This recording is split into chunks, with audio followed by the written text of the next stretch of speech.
Oil prices have rose around 1%.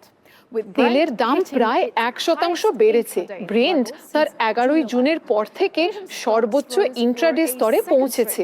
Asian share বাজার টানা দ্বিতীয় দিন বুধবার বেড়েছে, আর জাপানি ইয়েন দুর্বল হয়ে 1996 সালের পর সবচেয়ে নিচু স্তরে নেমে গেছে। ব্রেন্ট ক্রুড আবার ব্যারেল প্রতি $92 উপরে উঠে গেছে, কারণ প্রেসিডেন্ট ট্রাম্প বলেছেন যুক্তরাষ্ট্র ইরানে হামলা চালানো শেষ করেনি। বিশ্লেষকরা বলছেন যদি সংঘাত ছড়িয়ে পড়ে এবং রেড সিতে হুমকি সৃষ্টি করে তাহলে তেলের দাম $100 উপরে যেতে পারে। টোকিওর নিক্কেই প্রায় 2% লাফিয়েছে, আর সেমিকন্ডাক্টর নির্ভর সোল 5.4% বেড়েছে।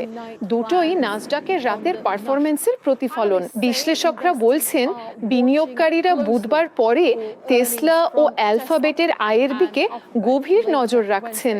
এই ধারাবাহিকতায় আগামী সপ্তাহে মাইক্রোসফট, মেটা, অ্যাপল ও অ্যামাজনের ফলাফল আসবে, যাতে বোঝা যাবে এআই চালিত মূল্যায়ন টিকে থাকতে পারবে কিনা। এদিকে জাপানি ইয়েন ডলারের বিপরীতে 163-র নিচে নেমে গেছে, যা 1986 সালের পর সবচেয়ে দুর্বল স্তর।